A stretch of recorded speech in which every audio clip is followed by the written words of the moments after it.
I thought that was great. And it is. And what I wrote here is being carnally minded to spirits looses you to act out their will. When you are indifferent to your thoughts, any thought that accuses any Christian comes from the dark side. Now, can you have thoughts of judgment and thoughts of making judgments about Christians that are not accusations, accusing? What's the difference between accusing a brother on someone like Watson, like Rod Parsley, and some of these guys that are slaughtering good practice and doctrine and all of the things that they do with coercion and lying and promising people everything that Jesus has thrown if they'll give? I mean, what's the difference there? How can we make a righteous judgment but not accuse them? What do you suppose the difference between that is? Your heart, your motive and intention. Yeah, your motive and intention. Your motive and intention.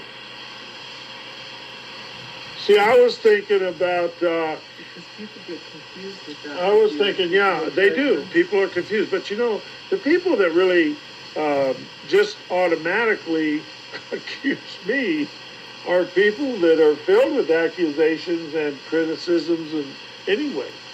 I mean, you will automatically judge others how you judge. And that's what's so great about having a wife who will stand in your way, having fellowship with people who will disagree, having a fellowship in the Word, because the Word is everything. Now, I'll just give you a little example. We listen, you know, because Derek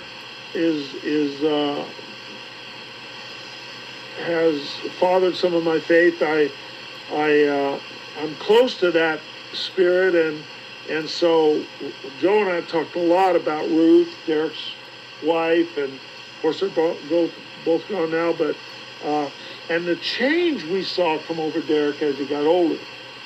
How that he when he was younger and married to Lydia, everything, all the questions and all the controversial issues, he would speak from the Word's position. He'd give the Word position first. Now, in his later years, after being married to Ruth for a number of years, the same questions about women in ministry, women pastoring, and all of this stuff, rather than just go right to the Word and tell you what the Word says, he gave a humanistic reasoning.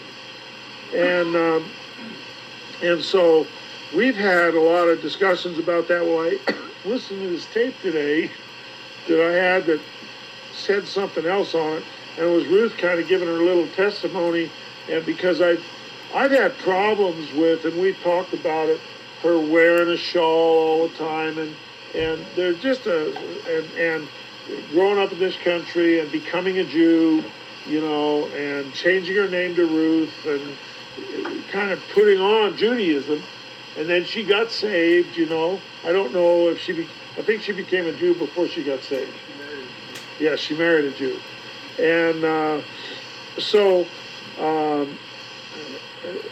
because my heart in the whole matter of making judgments, not judging Ruth, not judging her, but making judgments about her.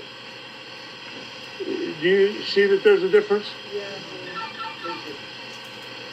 So this is very important that we understand the difference between judging somebody and judging what they do. The ministry, the whole work of the ministry is to judge spirits, The whole work of the ministry is separating the precious from the vile. The true work of the prophet is to speak the word and judge everything by this word. It says if they speak not according to this word, it's because there's no light in them. Their job is to separate the precious from the vile. Ephesians 5, to have nothing to do with the works of darkness, but rather expose them. How can you expose the works of darkness if you're not making judgments? So, see, can I have a problem with something that you do and something about you without having a problem about you? Yes, I can. Now, whatever degree of love I have will determine whether you become my problem in what you do, or whether I can separate the action, the deed, the words, the activity, the spirit of offense that offends, separate that from you so that I can still love you and try to help you see what you refuse to judge.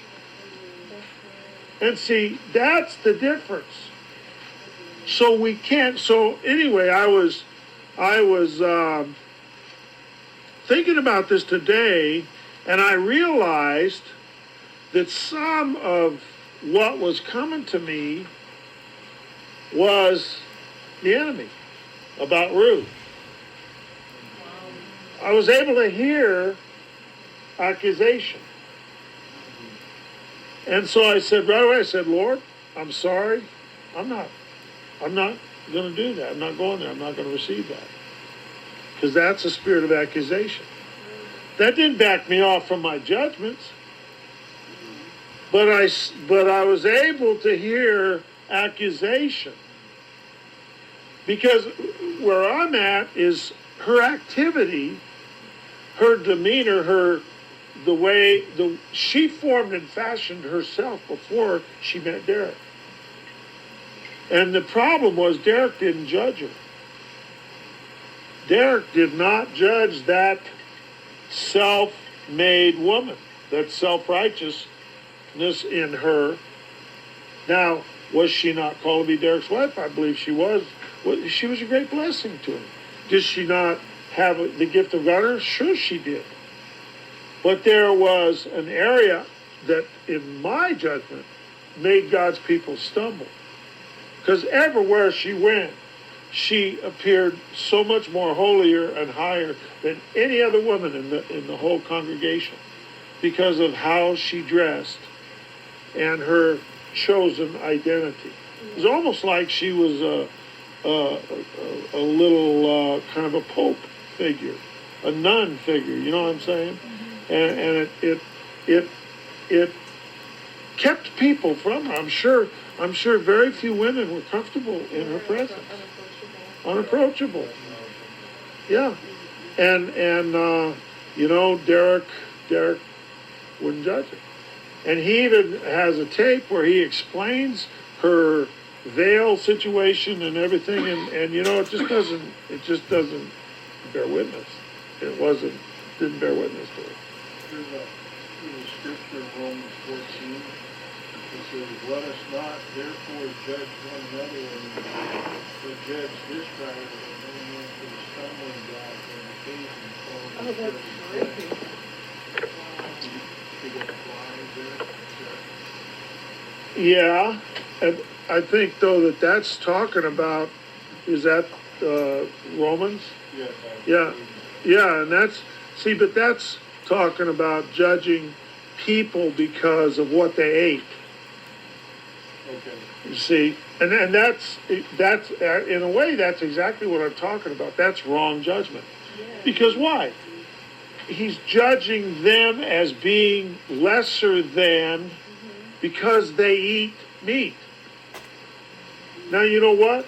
Maybe they did. What Paul's saying there is, here Paul, he sat down with people who ate meat. He sat down with Gentiles who were carnal. But because of his great love, because of Jesus loving through him, because he died to self, because his purpose was to impart the gospel of love and faith to them, he wasn't offended with them and their carnality. And you can see it also in Corinthians. He speaks to the Corinthian church, but he wasn't offended with their carnality.